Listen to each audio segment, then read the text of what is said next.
Hey guys, Professor Bill, Comic Book University. Sup? How's everybody doing? So, a couple of things to be talking about, and I know I'm about 7 minutes late. I do apologize, but by coming in a little bit late and seeing some of the comments already in the chat box there, looks like there's a few things to be talking about. Yeah, so let's get talking about a whole bunch of crazy freaky things with the comic book world today, and in general, what I feel is wrong with the comic book community. Not the community, sorry, comic books being put out in general. A lot of people really upset over what I had to say with the latest issue of what was that? The Venom King in Black thing. Oh, there's a lot going on. Anyway, while we're getting into that, let's open up a couple of toys. Which toys do I have? I have all of the Ghostbuster wave. So all these guys. In fact, I had just gotten my hands on the Venkman one. That's the Bill Murray one. I literally just got my hands on that finally a couple days ago. I wasn't going to get any of them. And then I was thinking about my stop motions. And I'm like, wouldn't it be funny to do this one, the Sigourney Weaver? Wouldn't it be funny to have this be like Deadpool talks about his girlfriend or his ex-girlfriend all the time, and you think he's talking about Chikla, but in fact he's actually talking about freaking what do you call it, Barrett instead, Sigourney Weaver, right? And like all the problems she's had with aliens, and most recently she was possessed, and then just a simple cut scene where she's just laying there going, and flying in the sky and stuff. And then Deadpool's just sitting there saying some stupid stuff like, "Wow, that's some really weird weed that gets you that high." I just think it'd be such a funny freaking couple of scenes. I literally bought the figure just for like a very quick little cut scene into that. That's it. That's it. And then I'm just like, I kind of want to build this freaking hell dog. So I decided to buy the entire freaking wave. And by the time I decided to get into the wave, most of them were gone. I had to hunt all over for them, and I couldn't find Venkman anywhere after that. Meanwhile, I used to see him all the time. So I had to actually order him. I had to pay $5 extra plus shipping to get him through the CMD store through Walmart. So wow, went to pick him up just a couple days ago, and yay. So I have them all. Finally. Okay, so let's see some of these comments as I'm about to start popping these puppies open, starting with Gozer, because if someone asks you if you're a god, you say yes. It's funny, I was just watching Ghostbusters the other day also. Not the whole thing, just, most of it with my wife. Eventually she had to go to bed. She couldn't stay up to watch it again with me. So I really wanted to show these movies, or the first movie at the very least, but maybe even the second to my kids, 5 and 7 years old. Unfortunately, they wouldn't get it. That scene with the librarian ghost would probably terrify them. So I didn't quite go there. Anyway, so any thoughts on? Here we go. Cryptid actually initiated this question that it really made me start thinking about some stuff, and makes me realize what's wrong with Marvel right now in general and everything. Not everything, but too much. Are you kidding me? You're actually going to give me a hard time about coming out? I can't get the head out? I've never had this much problem getting head. Anyway, so you mother fat head. Oh, hey. Okay, there we go. We just bought a marble table. It's not like some big thing. It's a really small rectangular coffee table that actually, it's not even a coffee table. It kind of goes over top of the chair of the sofa so that my wife can put her laptop on it and whatever. We had a plastic one and it broke because my kids wrestle. So I just got finished building it. Yeah, if not yesterday, then the day before yesterday. It was very recently. And the kids start wrestling, and my youngest one goes flying right into it. Boom, gets hit. It's sharp. It's got corners on it, points, and just boom right into him. It's got a cut on his freaking waist there. And now I'm like, oh my god! Like my wife's like, I knew I should have got this table. It's like I told you should have got the table. Anyway, like You got to make sure you plan for kids if you're going to have kids. Any furniture you get. So Cryptid says, any thoughts on Marvel bringing back Heroes Reborn? Because I get the feeling that Rob Liefeld will be sticking his hand in that cookie jar. Rob Liefeld doesn't want to have anything to do with Marvel anymore. And I wonder if that's one of the reasons why Marvel is figuring, hey, you know what we should do? Larry King died, I know. It's messed up.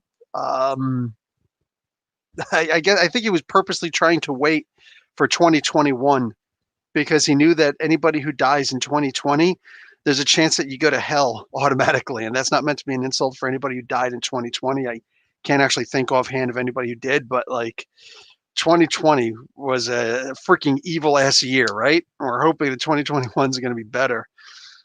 And not looking like it, right? Okay, Gozer here looks freaking amazing. She's all like, bang. She's got a great ab crunch there. And look at this backwards thing. Like, that's some Exorcist crap. She could literally do some Bray Wyatt stuff if only her head would go up more, which it doesn't, unfortunately. Let me see this. Because I'm seeing this. Did she move? Okay, that does. That does. Yeah, you know what? This is good enough.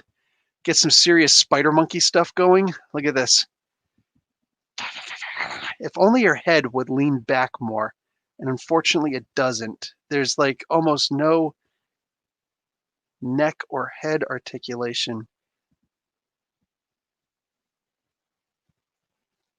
Darn it, that is frustrating. Oh, there's so much potential there. If she would just, with those red eyes, she got some bright red eyes. See them? Freaking freaky. Anyway, so that's kind of cool. I like this with Gozer. It just does the whole. Are you a god? Then, and she's got the hands with the. So you can replace her hands with the Emperor's lightning. Anyway, that's cool. I like that. I like that a lot, and it comes with the head of the dog. Now I don't have the other one. There's the Rick Moranis character. There's a Rick Moranis that was a HasLab exclusive, so Hasbro Labs exclusive, which I don't have. Excuse me, and that came with the other dog, and that would complete the set. I think they're also going to be making the Ecto Cooler, Ecto Car, Ectomobile, whatever the hell it's called. Heroes Reborn, another bad idea from the Dark Ages comics. Now Miles is getting his own Clone Saga. Exactly. This is going to come into play. Let me try and get through some of these comments. Liefeld did go to Captain America, but his time is done. My brother was like 4 or 5. He hit his head on the table, got a scar right above his eye. Cal has a big scar above his eye, like right up here actually. That's going to stay with him his whole life. Liefeld should never draw Captain America again. Next time, John Wright says, hey, Bill, next wave from McFarlane Toys be multiverse. Yeah, for the Batman Beyond. Yeah, that could be fun. Again, it's 7 inches, which crushes my soul. Can't stand it. Hopefully Marvel or Ghostbusters Afterlife makes up for the reboot. Oh, I have to find out what that's all about. Hey, Phil. Breck, what's up, Breck? Barbara Gordon was cast for Titan Season 3. Guess instead of being paralyzed, she's going to be an amputee? Oh, my God. That's just freaky. I guess we know what Bill's pitch for a Deadpool comic will be. No, this is just me doing my toys. I love doing my my stuff. Let's open up this Stance. Ray Stance. Does he even have his first name on here? Nope. Just this. So all of these are the Plasma series. Let's see everybody who's here.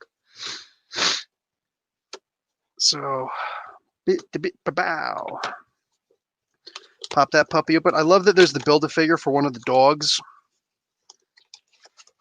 I hate that they made it a Hasbro Labs exclusive to get the Rick Moranis. Like, a bunch of jackasses. Who does stuff like that? So, Stance comes with this guy here, this little thing that goes over his eyes, goes over his head.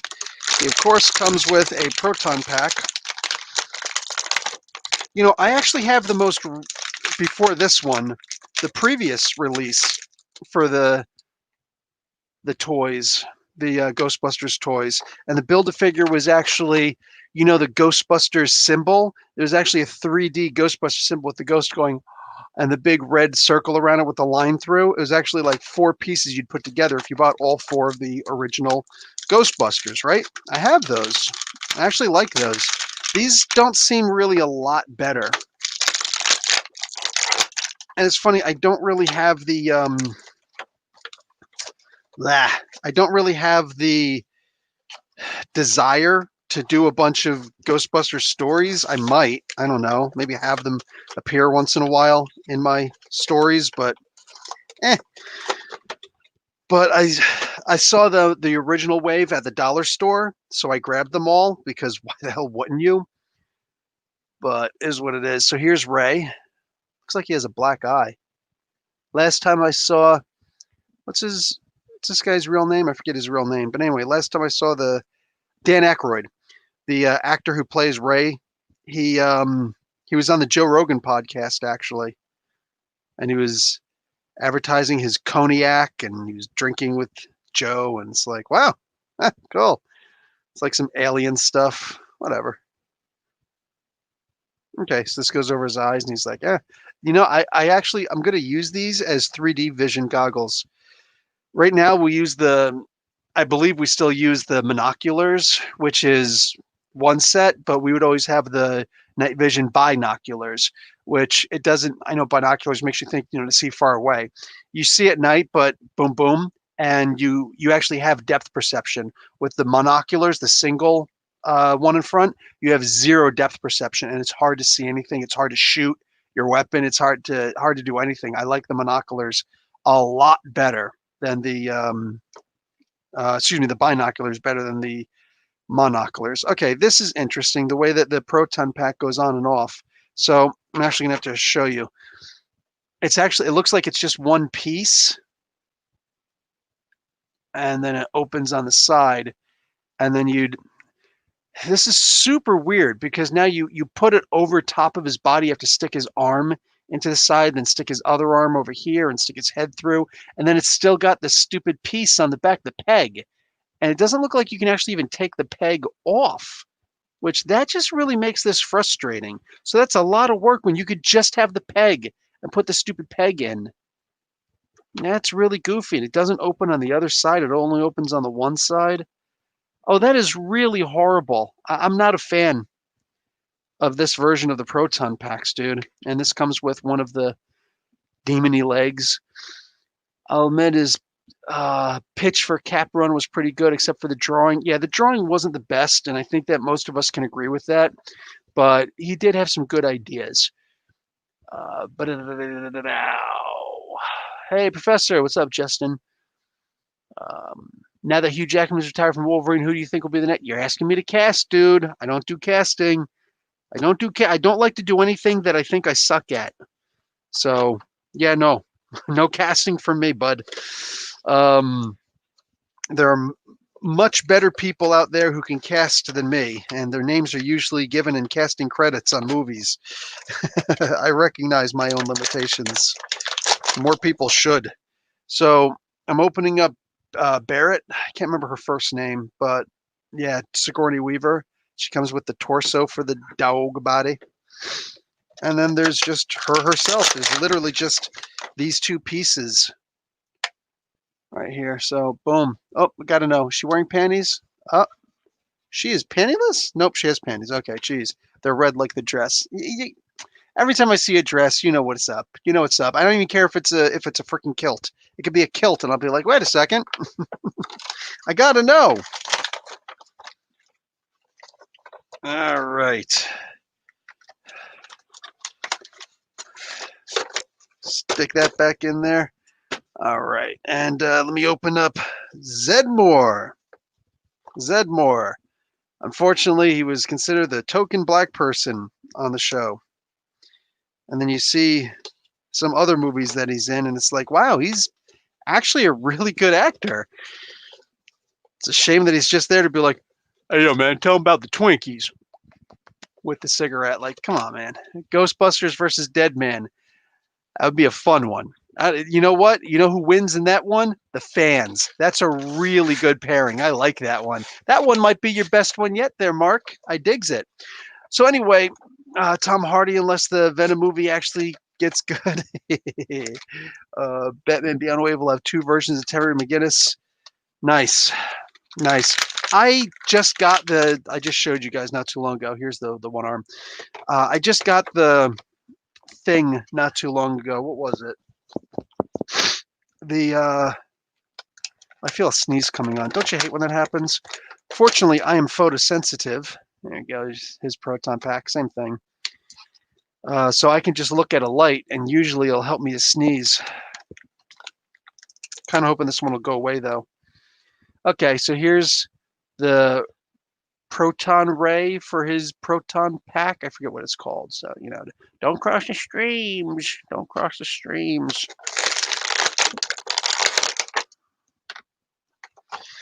Okay, so anyway, here's my gripes. I'm going to start throwing up some gripes. And as soon as I'm finished opening all these and I put together this bath, I'll get into it a whole lot more. But I just really wanted to open these up. Plus, I got to clear some space. My wife is mad at me. Here's the one I just got. Venkman, the final piece to the puzzle. Ghostbusters versus Force Ghosts from Star Wars. Wouldn't that just be like the biggest disappointment on the face of the planet, right?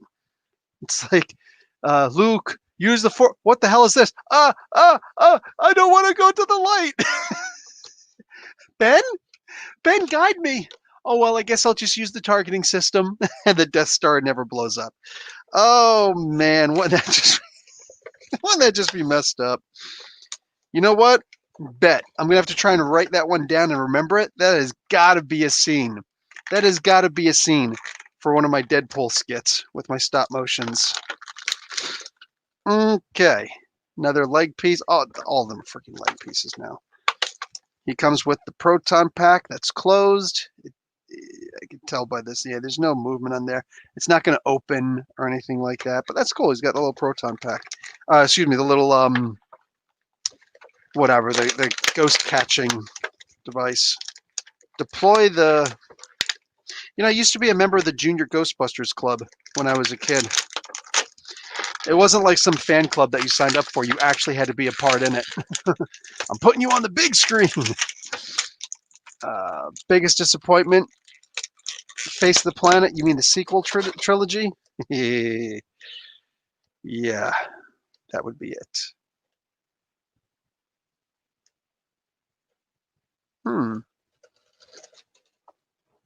Can this device... It's just got the hole in the bottom. It almost looks like a little mouse droid from Star Wars, doesn't it? It'd be nice is if it could actually attach somewhere on here, and it doesn't look like there's any place for it to attach. It should actually attach onto here and just, boop, right to one of the sides. And apparently it does not. That's disappointing. Like right here, it should just be able to clip on so you could see it, and they could just, hook, it's little things like that. Wouldn't really take much effort at all to put like one extra little divot, one extra little hook or something like that, and just add that on. But no, they just got to be cheapskate little butt heads and get away with what is pretty much the bare minimum. It's a damn shame. And this is Hasbro. Right on the bottom there, it's Hasbro, the same guys who make the Marvel Legends. And the final one, Spangler, which I got from Gotham Central Comics and Collectibles, right here in Mississauga, Ontario, Canada. Let me put these guys over here. Oh, actually, I didn't show you Winston. I didn't show you Bill Murray's character, Venkman. So anyway, boom, there you go. Yeah, it's pretty much the exact same bodies, all the same stuff on the sides, exact same bodies. They're not any taller or short. Oh, no, then again, the boots are a little different. He doesn't tuck his boots in, and Winston does. So, okay, there's a couple little differences, but for the most part, they're the exact same bodies, different name tags, and just different heads. Huh. That's a shame. That's a shame. Such a great opportunity to do something good. Yeah, he's the only one who actually has his pant legs untucked. That's actually a pretty cool detail. I'll give him that. Okay, tired of actually opening them up. Look, they could just pop right out of the front. If these things were still in stores, you wouldn't even have to buy them. It's like they're in. This is how they come. All you really have to do is just a little rip of the top and just pull the damn thing out. Ain't that just messed up? The hardest part is making it quiet. Get rid of the front of this and then just pop out what you want. Oh, here's the little, okay, cool. I guess you had to have that. Can't remember what this thing is called either. To hold it up and, I'm getting ectoplasmic activity over here. The final leg piece. The man himself, Egon, rest in peace. And the proton pack. Same as all the other ones. Same as all the other ones. Like carbon copies of each other. Boring. Boring. Yeah, like each one of these comes with like one little different from the other ones. What's your favorite Star Trek series? I go with Deep Space Nine. Deep Space Nine certainly had the most going for it. But no, I liked most of the crew from Voyager. I think that was just the best one. So anyways, one of these comes with the little thing there. One of these comes with a single stream. So if you want more than one stream, too bad for you, because only Winston comes with the stream. Excuse me. They all come with the proton pack, and one comes with the little ecto ghost thing, and another one comes with whatever. Oh, the night vision goggles, which I'll use for other characters. Okay, so let's start putting this stuff together. There's the head. The jaw looks like it's supposed to move. Oh, there we go. It does move. It does actually move. Okay, I was curious about that. Looks like something from frickin' Resident Evil. I was just watching my buddy Lewis over the Geek Fortress playing some Resident Evil. There we go. I guess this one goes on this side. There we go. This is actually, the legs aren't completely interchangeable, just so that you know. You can't like just buy 4 of the same character and just stick all the legs together, because the ones in the back don't have as much room. In here, there's like a big space in between that you're not going to fit them in if they don't work. But this is probably the easiest Build-A-Figure to build.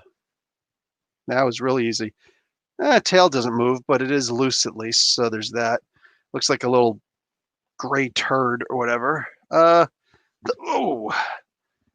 legs actually move.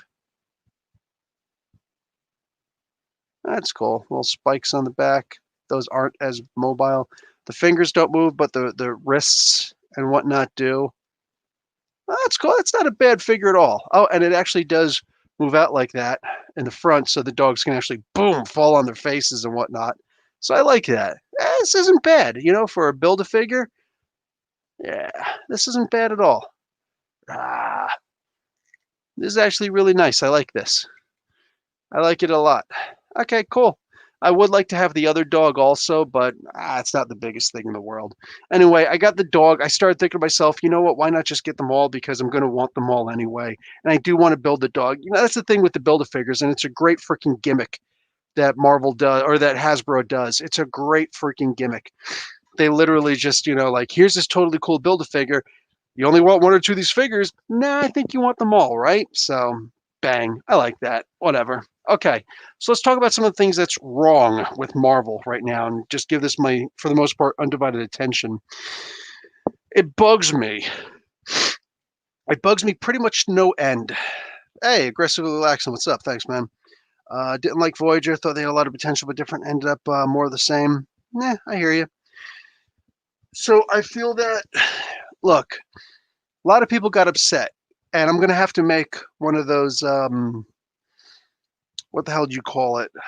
The Professor Bill reads the mean comments Again, I'm gonna have to. Professor Bill reads the comments section. I'm gonna have to make another one of those videos one of these days. My third one, I guess, because especially with the Kate stuff, dude, people get really upset over some weird stuff. Like if I walk up and I say, "Hey, I don't like this building," because it's just, whatever. Or even better, like with music. If I walk up and I start listening to this song, I'm just like, yeah, I'm not really a fan of this song. Saying not a really big fan, whatever, it is what it is. You could say, well, the album is good. You should buy the album and actually listen to the whole album. Maybe you don't like the song, but like there's some other stuff there because you like it. I understand a lot of times when sometimes somebody get upset and be like, oh, you disrespected something that I like. I hear you, but it's really none of your business, right? It's none of my business if you insult something that I do like or that I don't like, whatever, If I really like Led Zeppelin and somebody just comes along and is like, Led Zeppelin sucks, I'd be like, well, that's your opinion and it's cool. And even if somebody's rude about it, you could get rude back in the sense of, well, opinions are like assholes. Everybody's got one.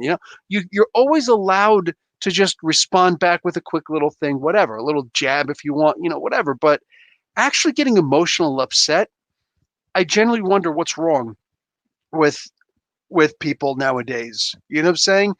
As rude as it may sound, as old as it may sound, like I'm not a boomer, I'm a Gen Xer. You know what I'm saying? My parents were actually silent generation. Before that was boomers. So very far removed from boomers. My grandparents were boomers. But yeah, no.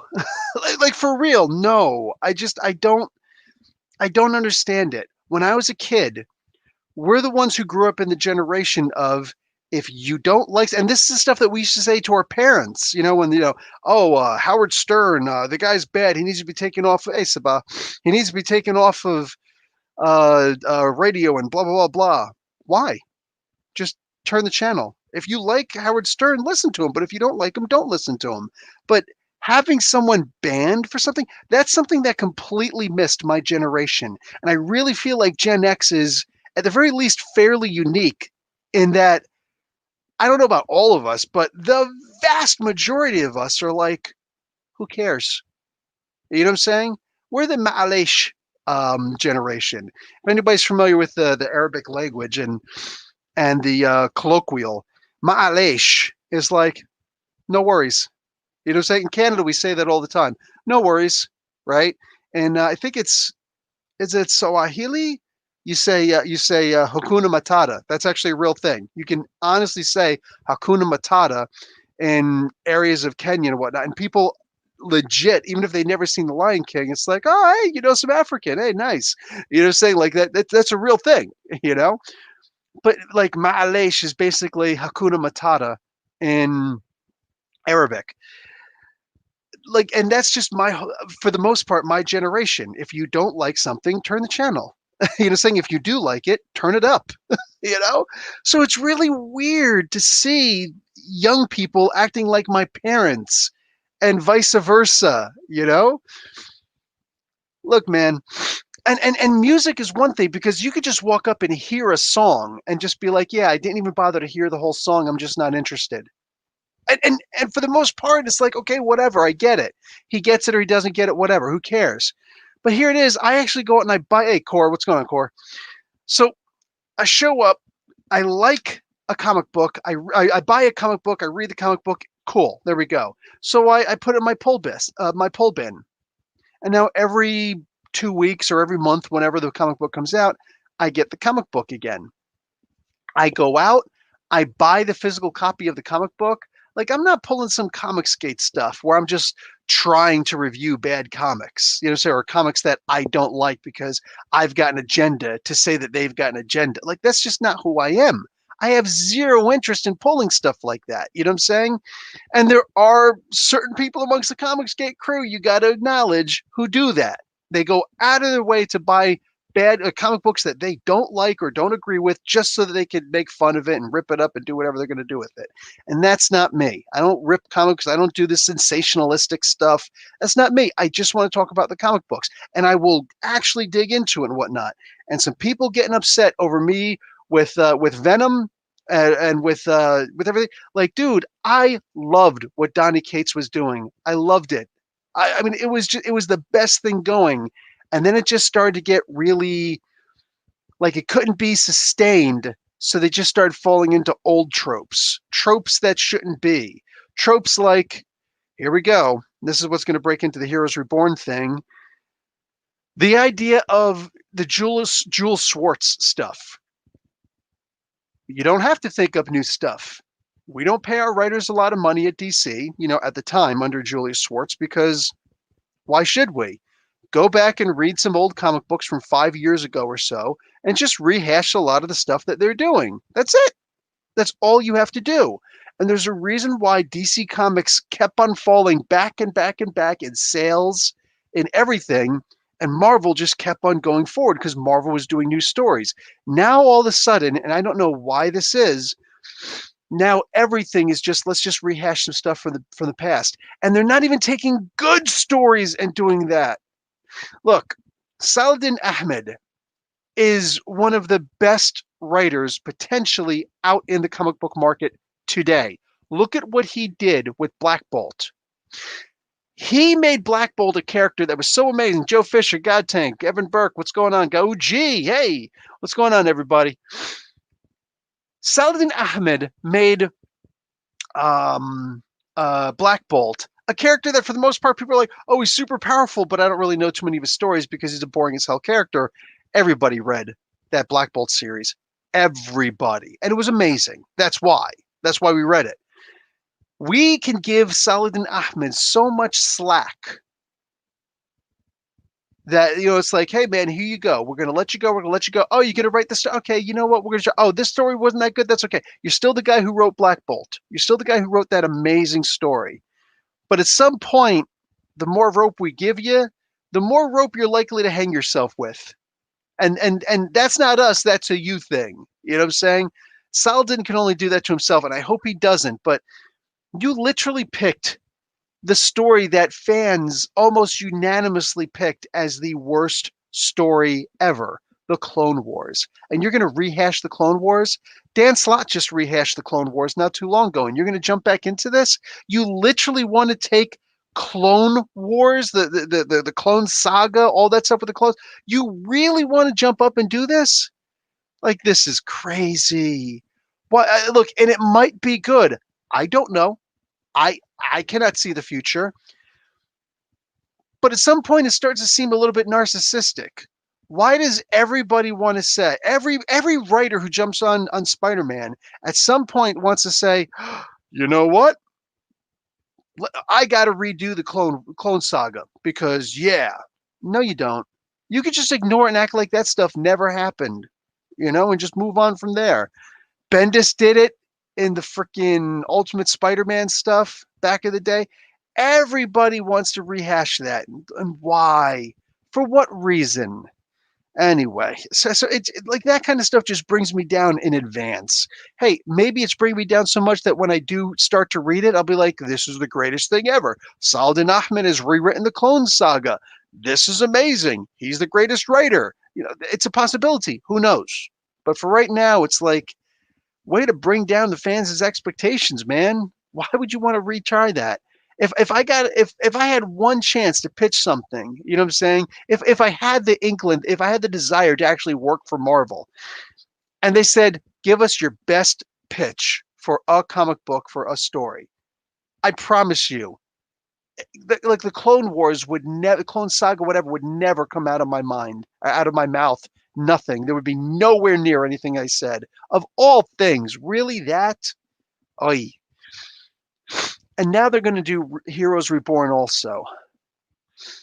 I feel like the House of Ideas has become the House of Bad Ideas, or very least the House of Regurgitated Ideas. It's funny. It happens to everybody, and I feel like this is almost like every the longer that you read comics and the more comics you read, everybody seems to have sort of a midlife crisis of comic book reading where we start to leave the big two and we start to go more the independent route. You know what I'm saying? Or manga even. It's funny that I feel like I'm one of the longest holdouts that I've just been like, nah, man, I love my superheroes. I want to stick with my actual superheroes. But the longer I'm with Marvel and DC, the more I'm just seeing stuff being rewritten and rehashed and revisited and redone and rejected. This is just dumb. Why would you ever consider, like, are you really that far out of ideas that you just sit back and you say, you know what? Oh, well. And they're not. They're not. They're hiring people specifically for this. Donny Cates, with constantly doing his stuff and revisiting stuff, I'm sure he's getting pressure from the guys at Marvel. And I figured like Donny would know better. You know, so, Donny doesn't need to rewrite stuff, doesn't need to rewrite anybody else's stuff. Why would they do something like that? Oh, Federico Blee, what's up, dude? What is this? My pitch for Marvel is the Clone Saga only with multiple man. Kill me now. Actually, that would probably be funny though. It's like, look, we can end the Clone War just by bloop. Nice. Okay, I'll give you that Jimmy Madrox comment. That was pretty funny. Damn it. Um, I don't know, man. I don't know. Federico, what are you doing right now, man? What are you coloring right now? This guy's one of the best freaking colorists at Marvel right now. Aren't you doing one of the Star Wars books or something? What? Let me promote you, man. You're one of the best out there, and I feel like I'm not. I feel like the comic books I'm reading right now don't have you in it. What's going on? Um, Evening Maestro, the writer of High Republic stuff, complains a lot about racism, but also comes off as really racist. Who's that? Who's this writer who's doing that? That's not that new girl. Like she's not a writer. She's a host. What's her name? Are you talking about Christina Ariel? You talking about her? Because that's actually notes for my podcast that I'm going to be recording tonight, and it's going to come out tomorrow at 5 a.m. Eastern Standard Times. Everywhere you get your podcasts, I'm going to be going into a lot into that. Um, Guardians Champions, a digital book, and another secret book. Oh, we got a secret book coming up. What digital book? What digital book is this? What digital book is this? Come on. Give it up. Okay, yeah, and I have seen yeah, the Champions book isn't coming out very often. Oh shoot, that's right, and you are doing Guardians. Guardians is like the one Al Ewing book that's getting away from me. It's a little bit too a little too crazy, and you know me, I don't like to read comic books that I don't like, you know? Unfortunately, now if Al Ewing were to turn Guardians into a freaking event, then I'd feel like I'm compelled to read it, and I'd have to read a comic book that I really wasn't enjoying, and that's where you wind up getting reviews where me complaining about something. When you make an event, it's like you're telling people you got to read it, and everybody's out there like, "Hey, Bill, should I read this?" I'd be like, "You know what? Let me read it and let me see if you should read it. Let me give you my take on it, and then you determine based on the review whether you want to try it or not." You know what I'm saying? Like it's one of the things I like to do. You know, so frustrating. Just wait for liftoff for Guardians. Liftoff? Okay, so I'm imagining that's a storyline without getting too into it. Imagine that's a storyline. Hey, Federico, are you overly busy right now? You want to come on to the show and say what's up? I could send you a link. I'll send it to your Facebook messengers thing. You know, if you're decent and all. But anyway, yeah, I'd love to have you on and just start talking about colors and comics, dude.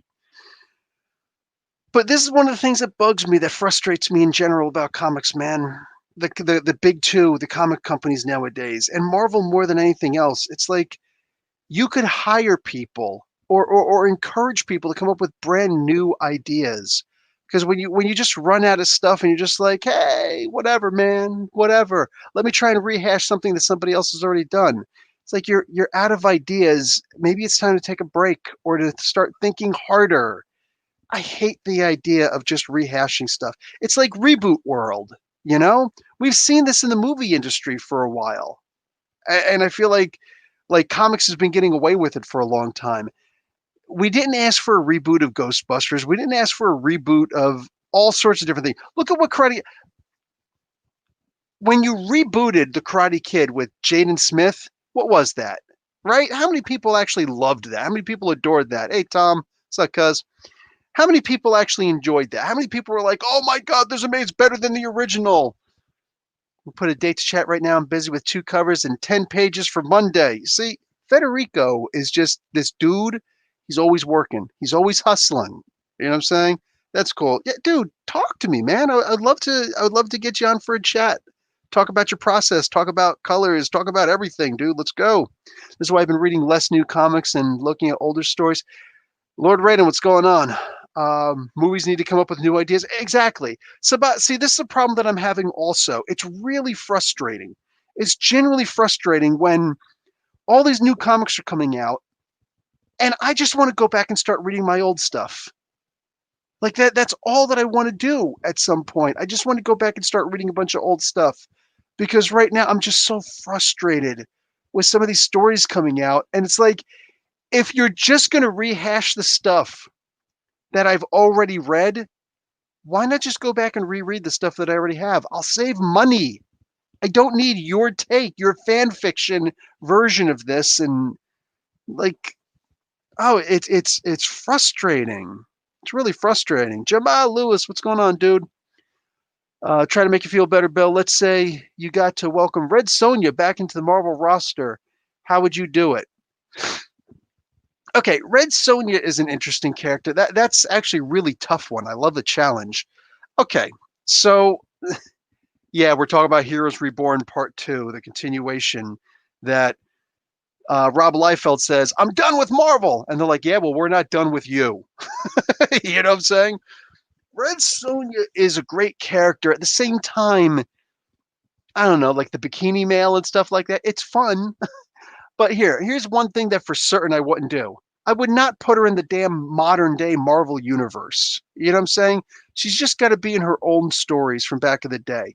And you bring in the actual H.P. Lovecraft stuff. And mind you, when Robert E. Howard created Red Sonja, she was actually like a corsair more than anything else. She was like a bounty hunter. She was from Russia, like one of the Cossacks or something like that. She was tough as nails. She would run around with pistols and stuff like that, and swashbuckling like swords. Like she was more like a Solomon Kane character, you know what I'm saying, than anything else. So when Roy Thomas got a hold of her, you know, the license and whatnot for Conan issue number 23, I think it was, and he was like, "I'm going to bring Red Sonja into here, but I'm going to make her different," and he made her like Conan. That was badass, and that was a look at that, look at that. He's like, I don't think that Robert E. Howard's story worked. Let me try and rehash this. Let me try and do something different with it. And this is the Red Sonja that we know. Roy Thomas is one of the greatest geniuses of the comic book industry ever, ever, right? Saved Marvel by getting the original appearances of the Star Wars characters. Darth Vader didn't appear in the movie first. 2 months before that first movie came out, what we now call The New Hope, Episode 4, the original Star Wars movie, 2 months before that movie dropped, it was a comic book by Roy Thomas and Howard Chaykin. You know what I'm saying? Like, dude, this is what I'm talking about.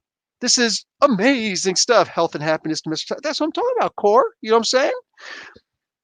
But I mean, it's about looking at what the people have done before and how you can add to that story, as opposed to, well, you know, I would tell the story this way. Why? So likewise, I would look at what Roy Thomas has done with Red Sonja, and I would just like again, this is completely off the top of my head. You know, like the whatever, just similar, very similar to what's been done before, but give her her own stories, but definitely back in the day. Have her deal with a lot of the dark elements. You know what I'm saying? Go back and read some old Namor and Doctor Strange comics, which have a huge, deep root. A lot of people are saying with the Namor issue number 2, they started bringing up the elder old ones, you know, the great old ones. So like the Cthulian mythology stuff, and people are like, holy crap! Like this is one of the things that kills me about the corporate comic book company, not companies, corporate comic book news sites like CBR and AIPT and Newsarama and all these nonsense, you know, the big boys that report comics that Marvel wants to send their stuff to, you know, their preview pages to. these guys aren't real fans. They're corporations that are just trying to make a couple bucks off of this stuff, you know? That's all that they are. They're not actual fans of the stuff, because if they were, they would have all done various articles saying, it looks like Namor is going to start delving into the Cthulhian mythology stuff, and boom, boom, boom, boom, boom. And this could be interesting, because imagine bringing over something. Now, you can't actually use the properties of H.P. Lovecraft. Yes, you can, because they're public domain. So right away, you don't know what you're talking about. But, it would be nice if they did something like that, blah, blah, blah, blah, blah. What are you talking about? The entire history of not just Atlantis, because it is, and Lemuria, mind you, which comes directly from H.P. Lovecraft's writings, Lemuria, but also everything with Conan, from not just from Roy Thomas, not just with the Arnold Schwarzenegger movie, but also with Howard P. Lovecraft, with Robert E. Howard. Like, he knew, and he a lot of written correspondence, and he was inspired by and wrote in the same magazine, Weird Tales, that H.P. Lovecraft, Howard Philip Lovecraft, was writing in. The Conan world was based off of the olden day version of Earth before multiple cataclysms happened, right? Because the modern Earth was H.P. Lovecraft's Earth. So he did an older version of that, when the gods were sometimes active and interacted with people sometimes, right? And there were monsters everywhere. Like, it was crazy. And Doctor Strange dealt with that more than anybody else, besides Conan. And after Doctor Strange was the Namor comic books. The entire history of Atlantis is rooted in the H.P. Lovecraft stuff, the Conan stuff, the Cthulhian mythos stuff. So for these bigger sites to be like, oh, they're actually going to delve into them, that's pretty interesting. It's not interesting. It's obvious that this should happen. If you have the Conan property again, I'd been saying for a while, as soon as I heard, I was like, this is great. And a lot of you guys who've been around Comic Book University for a while, you heard me talking about it multiple times with stars in my eyes. If we're getting the Conan property back to Marvel, that means they get to bring back the original, or the not the original, but the original designed history of the Marvel universe, which is rooted in the Cthulhian mythos, right? So, it's so frustrating when you see these bigger people making a lot of money because they have corporate dollars behind, like CBS and the news station and stuff like that. It's insane when you see it's money that talks. It's not actual knowledge of this stuff that matters, Heck, if knowledge of comic books mattered, Alter Ego would be the #1 magazine amongst us comic book goers, which is the comic book, or excuse me, which is the very thin, it's only like $10, the very thin magazine that comes out monthly by Roy Thomas, that talks about the history of comic books and talks to actual people who are still alive, brings up old interviews. And this comic book, or this magazine, was around for a while, for a long time.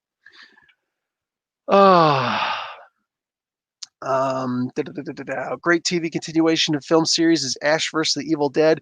I saw the first episode when it was just the pilot, and I was waiting for the series to come out. And by the time it came out, I was already moving around, and I didn't get to see it, and that breaks my heart, because I really did want to watch that. Maybe I'll go back and try and take some time to see that. The unfinished Archie zombie series was scary AF due to the H.P. Lovecraft's Elephant. Wish that would have concluded. You know what? Maybe I should go back and look at that. Huh. I'm sad Doctor Strange Surgeon Supreme got canceled, because I was reading it, because I'm reading it right now and I'm loving it. Yeah, I think it starts to get a little bit tedious after a while, but no, that's awesome. I'm like, it's so great to find something that you love. And yeah, Mark Waid, one of the old school grand historians of the comic book industry, right? Yeah, dude, he's of course gonna kick some serious butt on there. Follow the money. Hey, Comic Boom, what's going on? Boom, you bored? You want to come on and talk with me? Because I'm bored right now, and I'm thinking about signing off pretty soon. And yeah, so if you want to come on and hang out with me, let me know. I'll send you a link, brah. Oh, man. Yeah, I'm just, how are you enjoying or not enjoying DC Future State? Got a favorite? Not reading it. I'm reading not a single book, not a single one of them, because I just don't care. I have zero interest. Zero. Oh, he said, sure. So, okay, guys, we're gonna get invaded. We're gonna get invaded by the Boomstar.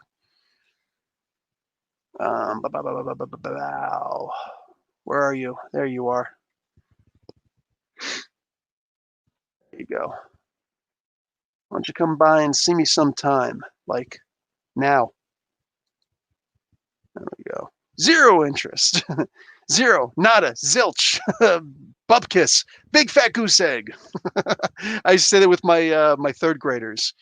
What do you call it? They used to love that one. Every time I'd say, zero, they always knew, and they would get used to the pattern that I would give, and they would start, saying it with me. Sometimes they say it before me, like, I didn't say start. Okay, zero, zero, nada, nothing. Big fat goose egg, bupkiss. Like all that stuff. Like they were just, yeah, it was great. The Shazam Future State is complete 180 from John's. Really? Is it? Huh. Everyone from that 1980s Vision comic series. Yeah, there were actually two Vision series, and they were both pretty fun. One of them should take on some Lovecraft stuff. Now that would be interesting. That would be very interesting. But oh my God, I'm being invaded. What's up? How's it going? It's all good, dude. How you doing?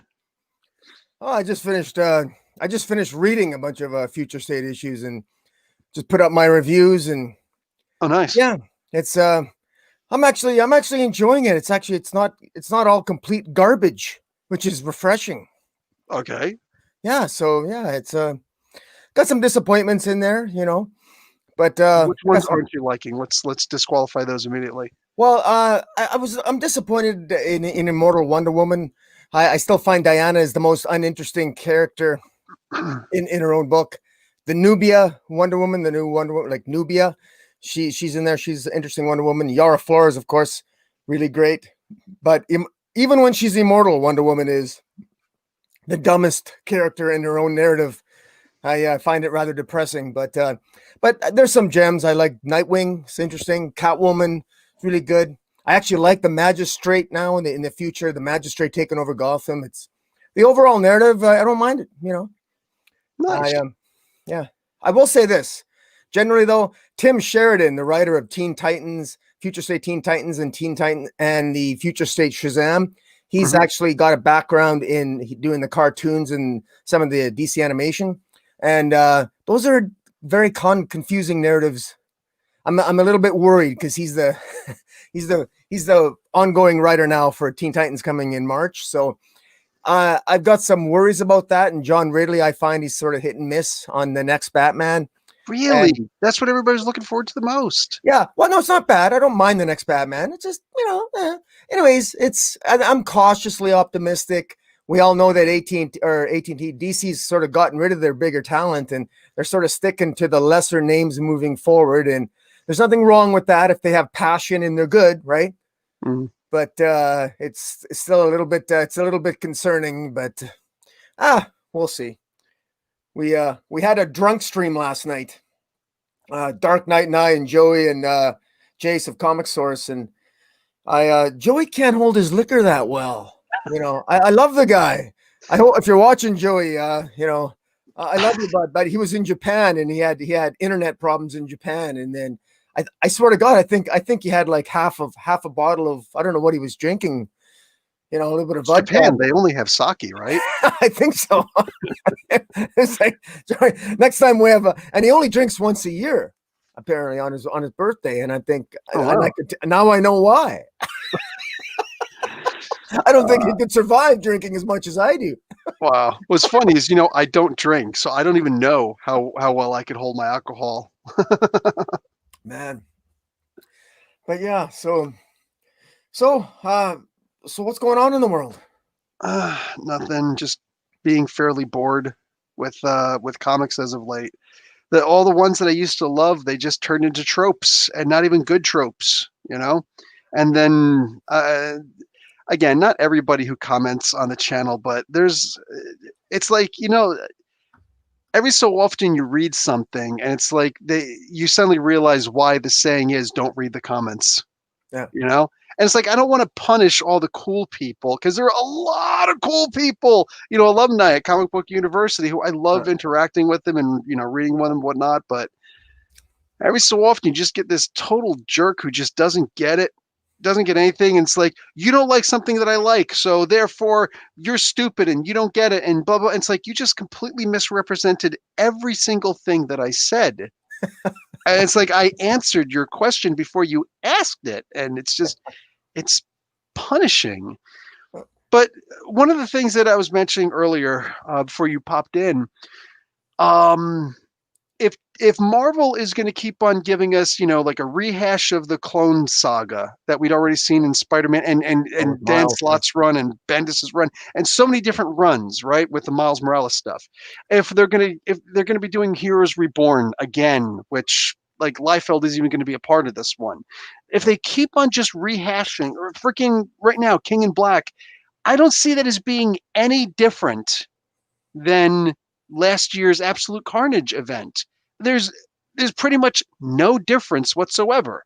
Uh, uh, Carnage is some unstoppable thing, but eventually we're going to stop him. Okay, remove Carnage and put freaking Null in there instead. Null is this impossible thing, but if somebody else is going to show, it's like there's nothing here. And big bad, super strong, tough guy superhero shows up, and I'm going to kick your butt. Boop boop boop boop, and then suddenly, oh, I just got distracted by something, and oh no, I guess it's like, dude, are you kidding me? Did this stuff just happen? Like you just had like. There was no buildup. There was no nothing. And then all of a sudden, well, but don't worry because here comes an even more powerful superhero coming. And how's he going to get chumped?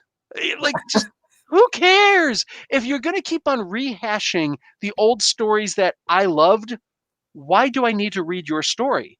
I could just go back to the ones that I guaranteed already loved, Yeah, I don't get that either. I don't know. I think is it a reflection of the corporate mentality? They're so afraid of doing something new. They're afraid of something new. They want to play it safe. And there's been a lot of layoffs, maybe just the overall environment. People are afraid of taking risks. I don't know, but I was complaining. I can't remember what I was complaining about, but it was something to do with Marvel.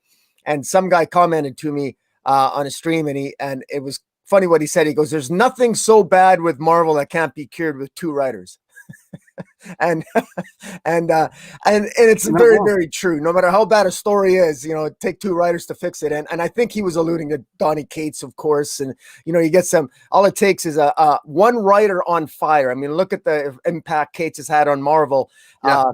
And it's a little disappointing given the success of Cates and Thor and Sardasky on Daredevil. Marvel is taking their lessons from the wrong people. Like, why are we getting a Heroes Reborn? Why are we getting another Clone Saga for Miles?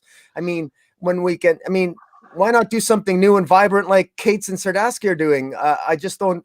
They're learning the wrong lessons from their success. Yeah. Odd.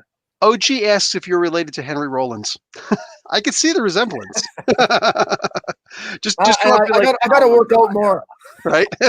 Oh, gee, everybody needs to work out more to look like freaking Henry Rollins. That guy doesn't even like weightlift or not weightlift. He doesn't like do anything with his muscles. He doesn't go out and do competitive stuff, anything. He just like, you're just a ridiculously huge guy. Like, that's incredible. Yeah. No, you definitely hit the nail on the head with the movie industry and the corporation mindset. I don't know if you've ever watched soccer, but in the Middle East, you mean football. Exactly. Over there, it is called football. Professor is football. Yeah, soccer. No, professor. Football. Okay, it's football, dude. Anyway, but yeah, like, dude, every single time I'd ever watch this, I don't care if it's World Cup, I don't care if it's some little rinky-dink game, they always have the freaking mindset of if we're winning, everybody just plays defense. Saying our team, we're just going to play defense. We're ahead by one goal. Everybody get on this side and just play defense. Don't let them score a goal. But then if that goal gets scored and they're behind, then it's like it gets so intense that not only does everybody go over and start, going offense on the losing side, even the goalie will run over to the other side and be like, F the goal, who cares? We got to score a point. So every man, for trying to, score a point. And it's like, it gets boring. One side turtling up and the other side going full impact, and then vice versa. It's like, dude, it's the same game over and over again, and it's just luck that something hits. Yep. But meanwhile, if you just always acted like you were behind and always just went balls to the wall forward, it's like, okay, guys, right now Donnie Cates is doing this thing, and right now, and then Jason Aaron's going to do this thing. Okay, I want you guys over here, like buck up because we're about to send, another attack in. Let's go. If we were to see something like this, I think that we would always be on an A game, or at least a B game at the very least, instead of just, okay, let's just stick with the stories that we know. And they're not even picking good stories. They're not even picking the great stories. But even when they did, it didn't work. They tried to redo Civil War, right? That sucked.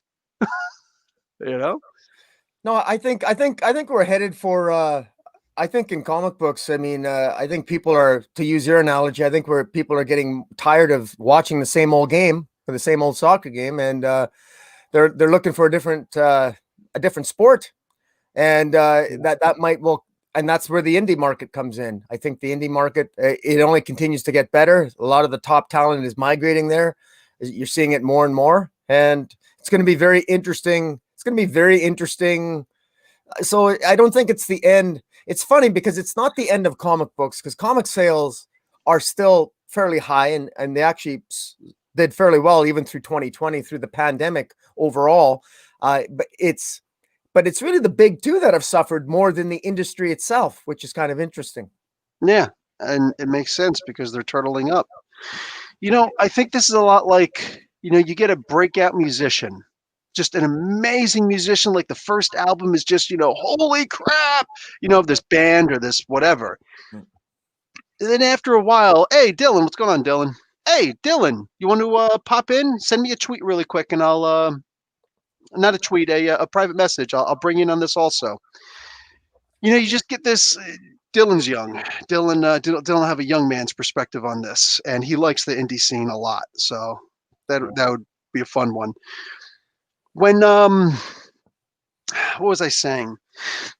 When you have here, a lot of people say today the indie market is, it's whatever it is, what it is. But the big two, like you have these superheroes that have been around forever. Of course, you're going to run out of stories. People always try and make an excuse for something. And it's like, okay, well, if you're acknowledging that it sucks nowadays, why are you still a part of it? Because I still have hope, right? So, but even then, their argument completely falls by the wayside when all of a sudden somebody like Donnie Cates shows up with the Thanos wins stuff. And then all of a sudden he starts hitting it out the park with so many of this. And every so often he'll have like a Death in Inhumans, which is like, this is interesting, but it ends on a sour note. But that's okay, because he's going to come right back in and all of a sudden he's going to hit you with a Doctor Strange thing, which is like, holy crap, I never thought about using Doctor Strange like that. And just like, he can do, I know he's got it in him to do some amazing things. But is this more like, okay, that was his debut album, and now every other album that he does is just going to keep on getting lower? Maybe he'll have another, cool album, but it'll never reach what he did, that debut album. Is that what's going on here? Does that mean we have to just keep on hiring new people? Because if you've only got a couple of good stories in you, well, then maybe that's all you're good for. Maybe that's why work for hire is a good thing.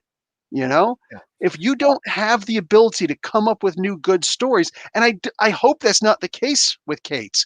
Dude, I was so high on this guy, and right now I'm really disappointed with what I'm seeing as of late. It's heartbreaking to me. There's always that danger of diminishing returns, and I think it's even unfair on Donnie Cates, quite frankly, for Marvel to put all the weight on him. I mean, naturally, if he's a writer, he's passionate, he's going to write whatever he can. But I mean, he can't hit it out of the park on every single run. I think I'm still enjoying a lot of his work. Thor is my favorite. Is of his. I'm not a big Venom fan, but I'm really enjoying Thor. I love Chip Zdarsky. In fact, Chip Zdarsky's got something coming out on. Isn't he doing a sort of a what if story? He's doing a what if. Chip Zdarsky is doing. Oh, he's doing a Batman story pretty soon. There's going to be some kind of a thing where a whole bunch of people are together and stuff. Yeah. Oh, a Batman story. Yeah. Oh, really? Because I heard that he's also doing a Spider-Man story of what if Peter Parker never got rid of the Venom suit in the bell tower. Oh, okay. And- We've actually seen that before, but sure, it could be Yeah. fun. But anyways, I mean, after his Spider-Man life story, which I really enjoyed, maybe that'll hit it out of the park as well. But yeah, I'm glad that I get. I'm fortunate enough that I can read a lot of Marvel through their previews. But excuse me, I don't know if I want to. There's so many titles. It's insane. It's insane. And I note that my comic retailer, I mean, he doesn't. He orders very few shelf copies because there's so few. Like there's so many Marvel titles that he gets very few for the shelf and the odd one that's really popular, it's hard to find them because they're likely gone if something's actually good. So it's very frustrating, and I can't blame my retailer because I mean he's in business, he's got to do what he's got to do, and plus he sells a lot of manga. There's a lot of teenage girls that like manga. Yeah, I might be one of those teenage girls pretty soon. I don't know what it is, dude. I'm really heartbroken because this turtle game of let's play it safe, playing it safe is never safe. It's pretty much never the good move. Whenever they say, oh, the best offense is a good defense, that doesn't make sense. The best defense is always a good offense. Keep on hitting, and the other person can't hit you.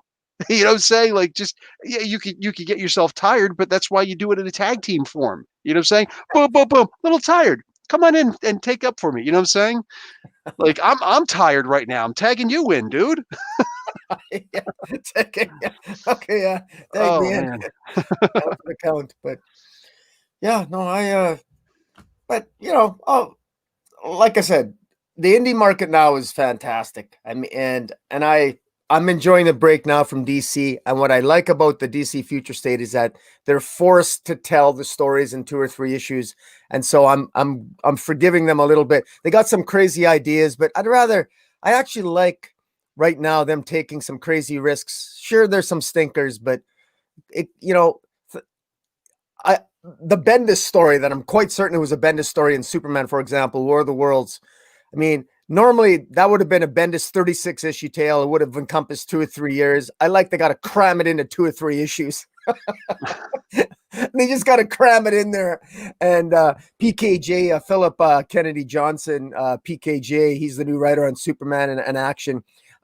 He's kind of hit and miss too, but I like his, he's passionate. He's giving good interviews, and I'm liking what I'm hearing. And I'm definitely going to give him some slack. There's a question for you. As a fan of Thor, how did I feel about him showing up in King in Black 3? Oh, King in Black 3 when he's supposed to be trapped right now? Made no sense, especially the same writer. I actually haven't read King in Black 3. I did not know that. That is a good question. I don't have an answer to that question, other than the fact that I would say that King in Black's a lot of fun, isn't it? I mean, I just find it a lot of fun. I read the first 2 issues, and I'm loving Thor, and I'm loving King in Black. I'm normally a continuity buff, and I get really pissed off at DC when they do it. Because I'm not so much a continuity buff in Marvel, I tend to unfairly probably cut Marvel some slack. And I'm going to with that because I'm loving Thor right now, and I love Jane Foster, and I love that latest issue of Thor where Donald Blake didn't know that Jane Foster was Thor, and just he's the anger, and I don't know if he's possessed or what, if he's gone insane or what, but I love the character play there because I knew nothing about Donald Blake. I always wondered what the hell happened to Donald Blake when he turned into Thor. I never knew that. I never knew how the hell that worked. So it's kind of interesting that Cates is playing that up because that's the one thing I've always been very ignorant on. But King in Black, I'll cut that some slack. Yeah, that was some retcon stuff for the most part. Usually people just didn't care, but that is a good point. Like, I forget who the original writer was who did that, but somebody actually took the idea that, oh, Donald Blake, isn't a real person. And this is actually several writers have done this. He's not a real person. He was just created, so oh well, this is where he goes, and this is what happens to him and whatnot. And Cates is just running with that idea, which I'm cool with it.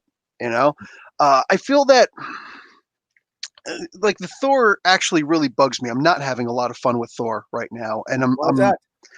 yeah, I am actually planning on getting rid of it just because I think that there's just so many moments in there where it's like, here's this really big idea that I'm just going to sloppily do. Case in point, anytime, for the most part, that Jormungandr, the Midgard serpent, shows up, it's always some kind of endgame thing. If you think about the actual Ragnarok story from regular mythology, I don't care if it's Bullfinch or whatever, Mhm.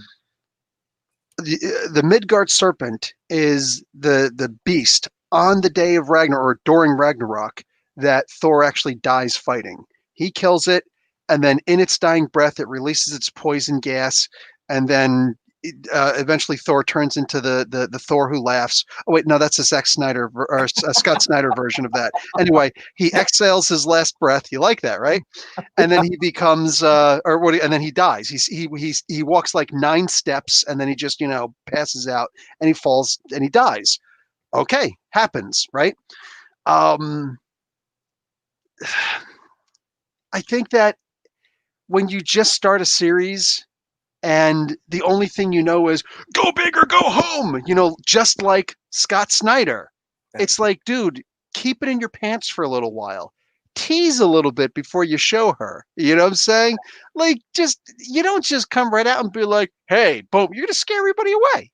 You know what Well, I'm saying? it's sort of his trademark a little bit, because it reminds me of Jeff Johns' trademark of on the 22nd page of every one of Jeff Johns' issue. There's always a ridiculous cliffhanger. And he has to do that every single time. He can't just, Yeah, yeah. but it just Like becomes a pattern. yeah, and when you just come out from the first issue, all guns blazing with all new stuff, and then it's like, here's 4 issues that's like, okay, this is interesting. Galactus was actually somebody else's herald before. Mind you, we've seen this before with um, Nathaniel Richards, Come to Me, My Galactus. It's like, oh, Galactus is your herald? Like, that's crazy. So Kate's just redoing that, okay, but like he was actually a herald to somebody else. Okay, what, like, but it was your first couple of issues, and then suddenly just dropped. It's gone. It's done for no reason whatsoever. It's over. And the story was so convoluted. Go to a collector, go to a speculator and say, what's the first appearance of what was that thing? The Black Winter thing, whatever the hell that thing's name is. You know what I'm saying? They can't tell you. It's one of 3 issues. They don't know if this one is a cameo or this one is the first full or what, because it's so convoluted. You can't even tell what's the first appearance. It's not even like a bunch of goofy speculators saying, well, Hulk number 180 is the first cameo appearance. The first full appearance is Wolverine number, excuse me, Hulk number 181. There, it's a question of, do you think that a cameo appearance is a first appearance or not? And that's just a taste, and it usually goes by which one you paid the money for. You know what I'm saying? But here, when you can't tell something as basic as a goddamn first appearance, you have failed. And if you do not recognize that you have failed in that also. And it's so frustrating to see this. It's like, be a little introspective, take a deep breath, take a step back. You have the end game. Freaking after the Surtur effect of Walter Simonson's run on Thor, right? The greatest run in any comic book ever, and I'm not the only person who says this. That is a huge consensus in the comic book industry amongst writers, artists, and fans, and reviewers, whatever. But if you feel differently, you feel differently, whatever. But when you have it that the Surtur war didn't even involve Jormungandr. It was in the second half of his run where that's what happened. And after that happened, that is when Walter Simonson was like, all right, I'm ready to start ending this now. Let me spend another 3 issues to bring Thor back to where he was in general. Hey, you're going to be the next writer on this. So where do you want Thor when I hand it back to you? And he took 3 issues to do that. But Jormungandr was the final, enemy that he had to face. And it was epic. Every single page was a splash page, and it was amazing. And when Donny Cates is just like, we got to go big or go home. Let's throw Jormungandr in here. Well, then what the hell do you follow that up with? Yeah. And you barely have him in it in the first place. And I don't understand how anybody who's ever been in any form of media doesn't know if for some goofy reason that's what you want to do, fine, do it. But don't let us know. Don't let us know. Yeah. Don't make it so that we all know that Jormungandr's behind this, but the protagonist of the comic book, Thor, the comic books are titled Thor. Thor is the only person in the entire story who doesn't know. Therefore, you have made Thor stupid in our eyes. Whether we acknowledge it or not, Thor doesn't know something and we do. That makes it so we're literally the people yelling up at the screen, don't walk into that house. That's where the killer is. Don't open that door. We're yelling at Thor like, this dumbass deserves to die. That's exactly what's happening here. It sounds like your frustration with Thor has been my frustration of DC's mythological character Wonder Woman. I've been bitching about Wonder Woman being so stupid for decades. I mean, it's frustrating as hell. But mind you, what's your favorite character? Well, my favorite DC character overall is Cassandra Cain, but never mind. Sorry, that's right. I knew that. One of your favorite characters. I'm just pointing out. One of your favorite characters is Wonder Woman. Yeah. No, for sure. Yeah.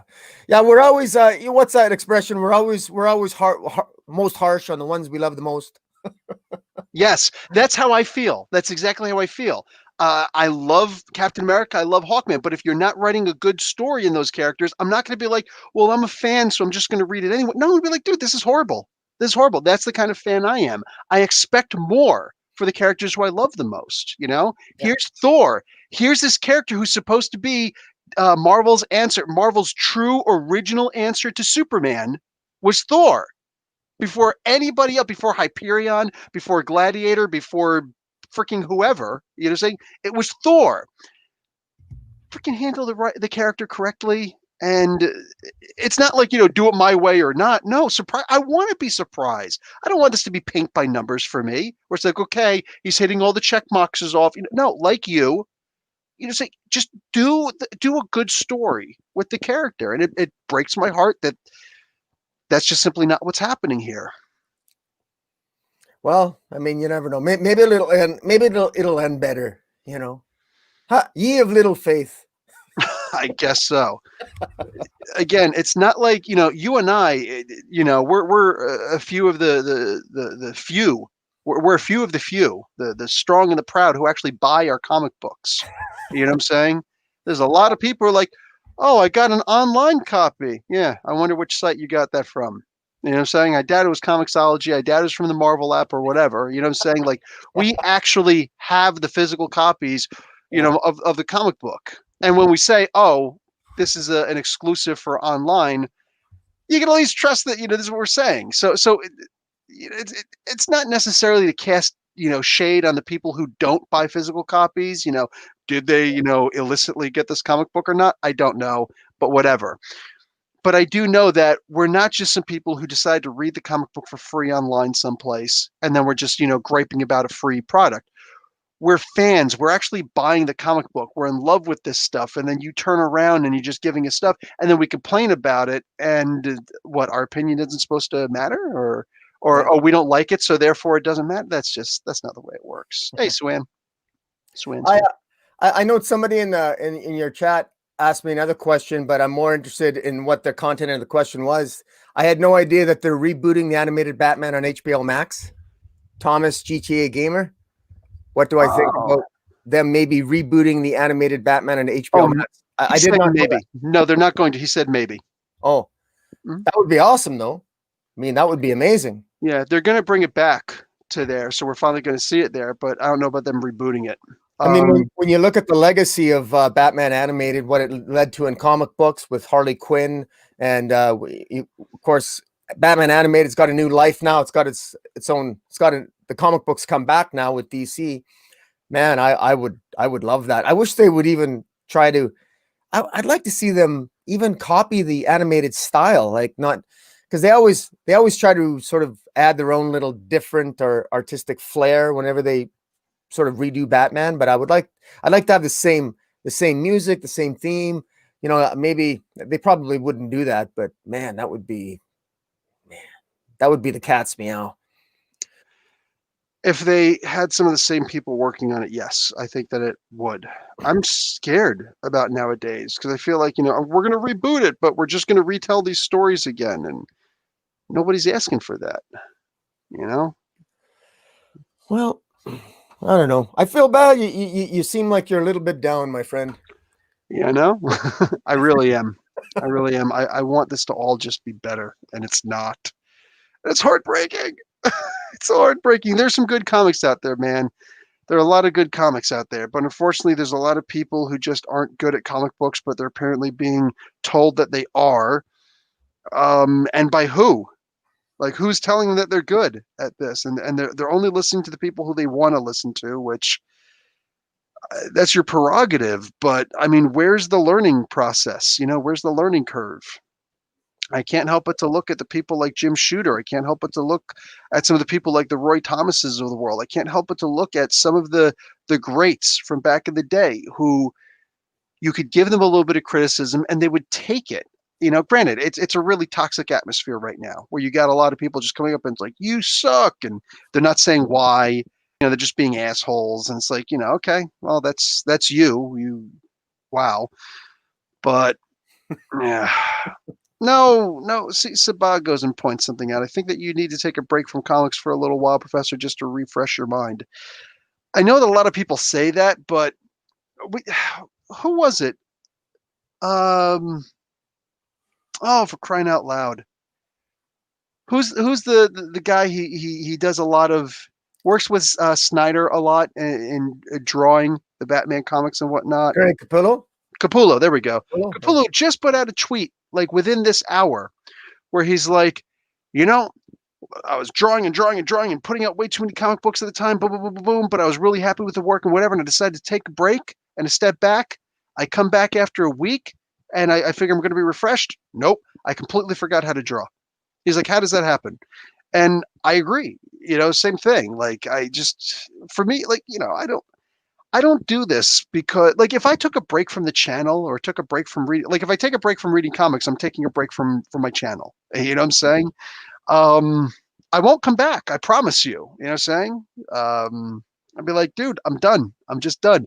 I realized how good it is, being away from this. This is something that does bother me. So whatever. No, I'd rather be that voice, even if it's a small one, who's just, not necessarily raging at nothing, but pointing out, bro, it could be so much better.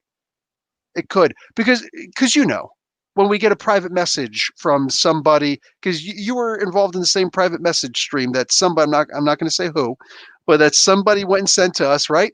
And it's like, look, there's a lot of people who there were 15 reviews for my comic book, and most of them were very positive. So? Yeah. And are there only 15 reviewers?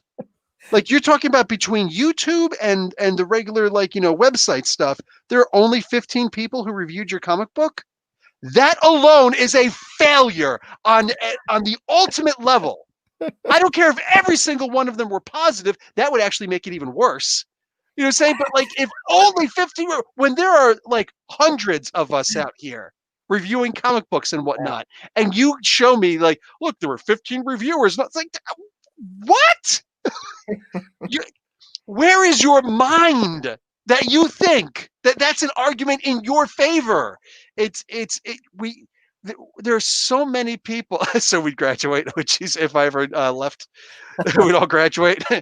Oh my God. And no, I think it'd be more like Trump University, where everybody'd be asking for their money back. and I'd have to settle a lawsuit. But no, man, I just look at this as there's got to be somebody who's trying to talk reason out there. You know what I'm saying? There's got to be somebody, because I'm not just out here, this sucks, it's SJW garbage, or this is just right-wing garbage, or I don't like it, it makes me feel bad, and this is goofy, whatever. Like, no, I'm actually giving detailed explanations, and yourself as well.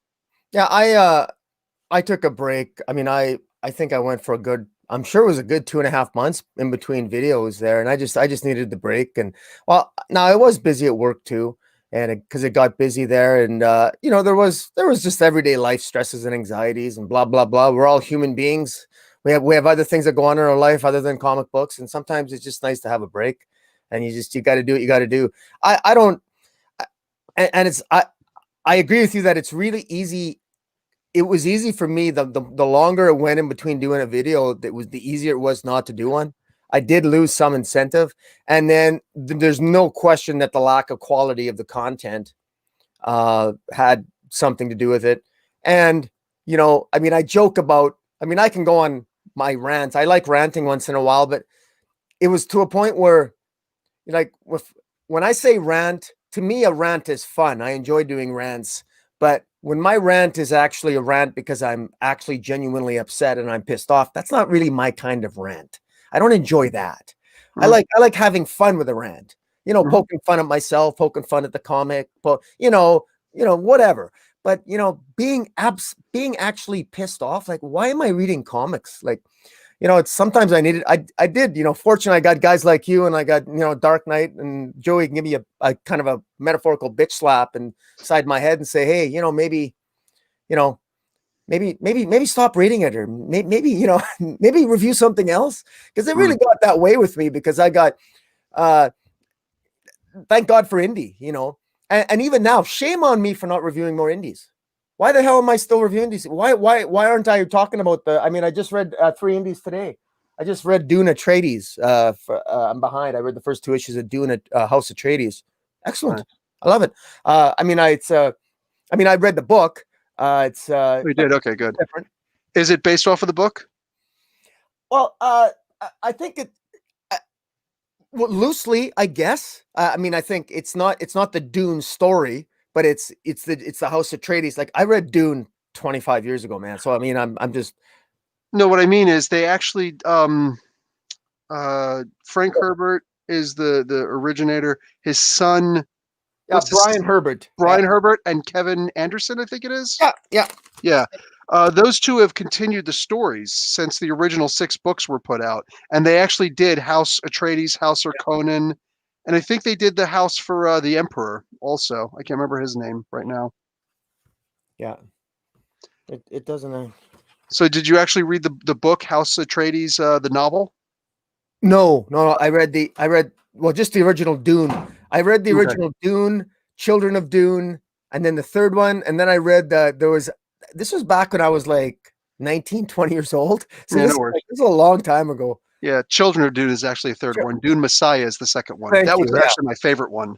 Right. Yeah. But that was my first big read as a, because I was never much of a reader of novels. I was always a comic book reader, but not like a book reader. And that was one of my first science fiction forays. I think I read it after I read the novelization of Empire Strikes Back or something. Anyways, it was. I like the novelizations. What's that? I always like the novelizations. Yeah. They You don't have to really get do a it little bit anymore. more information in them. You can always hear the thoughts. It's like, oh, I didn't know they were thinking that. Yeah, exactly. Which all comes from the original script. They used to come out like 1 or 2 weeks before the movie would come out, and now they don't do that anymore. The last time I got to read one before the movie came out was Iron Man 2. Yeah. It was weird. Oh well, you have to go. Yeah. I'm gonna kiss my daughter goodnight, and then we're gonna be Netflix watching. So I'll sign off, Professor. Thank you so much for having me a guest on your show. No worries. And I'll touch base with you later. Take it easy, Boom. All right. Bye-bye. Yeah, guys, I'm really disappointed in comics at this point right now. And yeah, like I said, it does feel a lot like a midlife crisis of sorts. You want to freaking, I don't know, man. You want to read something and you want it to be good, and just it is what it is.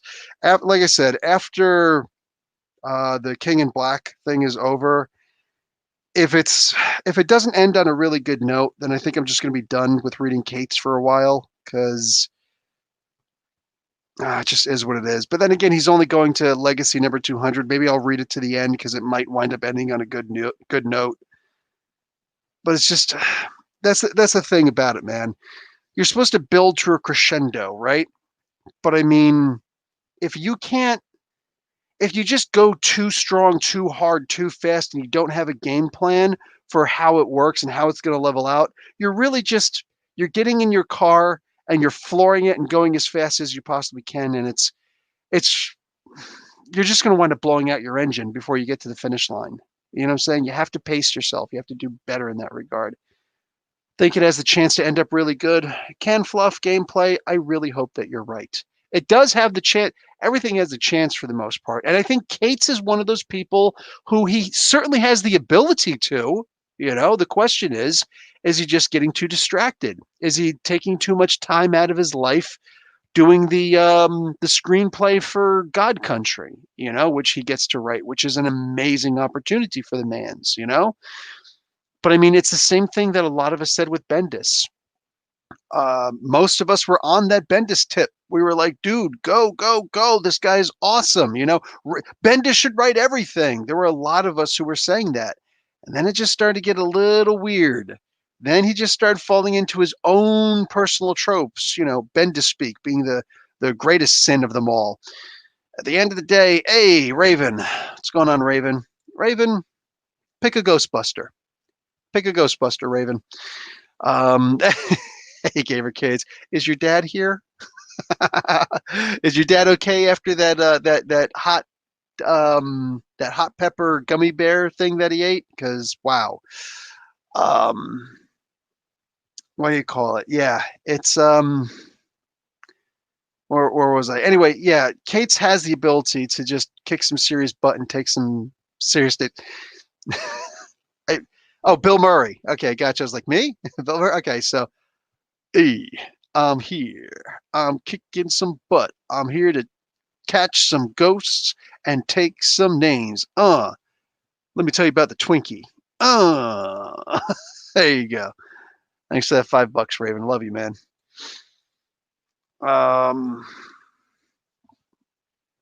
Yeah. Oh, there he is. There's Derek. What's up, Derek? How you doing?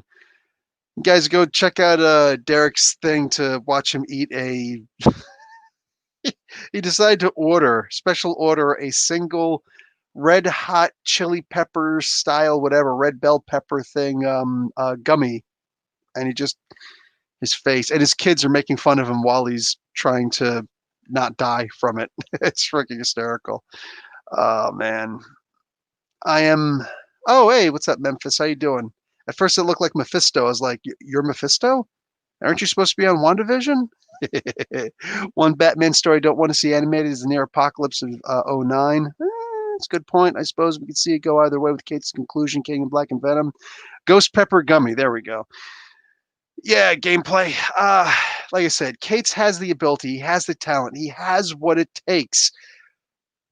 But he has to actually focus on what he's doing. You know, so it reminds me of that scene at the end of one of those. I think it was the third, American Wedding, whatever it was, the American Pie movies, the American Wedding. At the end, he's in the closet. Stifler's in the closet with the one guy's grandmother. He's focus. But he does need to focus. Like it's the silliest, stupidest thing in the world, right? But yeah, focus. Just come on, man. Just enough of the I'm going to throw everything at you. Oh, wait, here's the kitchen sink. The kitchen sink is a trope. First, don't throw everything at me. I don't want to keep dodging stuff. Because when somebody throws something at you, what's your thing? Start catching it? No, you dodge it. If I were to throw something at you, you would try to dodge. And if I hit you, it would be a bad thing, right? So don't start throwing everything at people. And then when you right away say, and the kitchen sink, how many of us actually go, he said the kitchen sink? No, we're all just like, God, that is as boring as a pun. Everybody knows you're going to say kitchen sink afterwards. So don't do that. Don't do that. Do better. How about that? You know, I don't want Cates to be like a 1-year wonder or a 2-year wonder, you know, like the one-hit wonder thing. I want to see this guy go on to just be one of the best ever, and I'm just not enjoying what he's doing right now. Drax versus Lobo. Well, if Wolverine could beat Lobo, I don't know, let's put it to a van vote. Honestly, Lobo would destroy Drax, right? Drax the Destroyed. If you could dodge a wrench, you can dodge a dodgeball. Alan Russett, that is a really great point. Forgot to ask while I was on. Guys, I'm 10 miles away, 10 away from 1,000 subs. Feel free to put me over the top. Yeah, guys, for real. Like, here's Comic Boom. He was just on.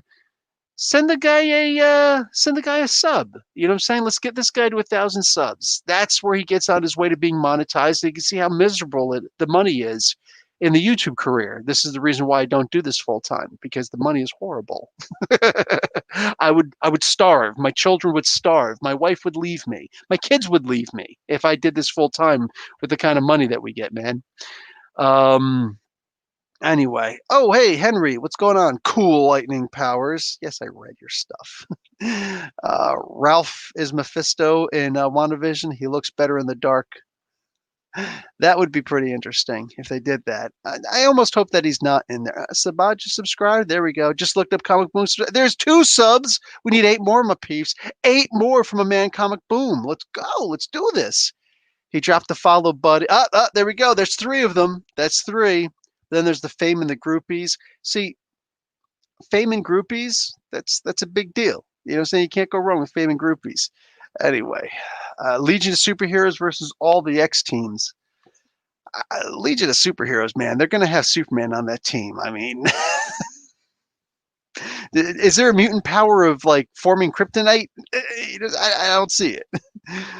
Beef jerky, I can see, but to mix with gummy is something else. I'll follow him after this. All right, there we go. There's another one. Finally read Kingdom Come today, and it was amazing, wasn't it, Derek? It was amazing. 4 of the best issues ever. Mark Waid at just some of his best. Not his absolute best, but some people would say it's his best. I think that he's done a lot of good stuff. Also subscriber, hey, there we go. Cool lightning powers with the sub. You know what? Let me go and check out Rocky right now. Let's see if you guys are actually subbing to Comic Boom. Let's see what we got here. Comic Boom. Nope. 994 subs. That's not 1,000. That's not 1,000. Come on. Hey guys, I'm just saying, if you guys subscribe if this guy gets 1,000 subs right now, you know what happens? I own his soul. He will forever be in my debt. I will own Comic Boom's soul. And like, that's it. It's done from this point on, because he will forever have to say, technically Professor Bill got me to 1,000 subs, right? So I'm saying, if you go here, let me make this even easier. Here's what I'm going to do. I'm going to and I'm going to put this here, and I'm going to say, boom. So that is the link. Guys, go and check this guy out. Bring him up to 1,000 subs, and let's go from there. All right. I'm going to leave. Solar is firstborn. No, his daughter is awesome, and she wouldn't like being taken away from her dad and her mom, so I can't do that. No, I want a soul. Because in WandaVision, you just realized what my shirt is? Crap. D&D fam. D&D fam. All right, guys, I'm out. It was good talking to you guys. I'm going to prep for the podcast tonight. We're going to record it, and then 5 o'clock in the morning on Buzzsprout, and then throughout the course of the day, it'll start coming to Raven's awesome. It'll start coming to all the other platforms, and there's a lot of platforms that are carrying. There are platforms that I didn't even ask for them to carry Comic Book University, and they're carrying Comic Book University, so that's awesome. Whoa, Suan. As per usual, remember to She-Hulk smash that like button and subscribe, future students, all alumni. Okay, and for Suan, what do we got here? Here we go. Suan, are you a god? And I already know what Suan's answer is going to be. So it's like the best freaking line. Oh, okay. Good night, everybody. Mephisto or Nightmare? Wouldn't it be interesting to find out what Mephisto's nightmares were? I'm saying. Had to get in. Much love. And yes, see, I knew it. Yes, I am. See, she doesn't get blasted by Gozer. I'm saying. All right, Derek, I'm a god. We're all gods here. We're all gods here. All right. Love and peace, my peeps. I'll talk to you all later. Professor Bill, Comic Book University.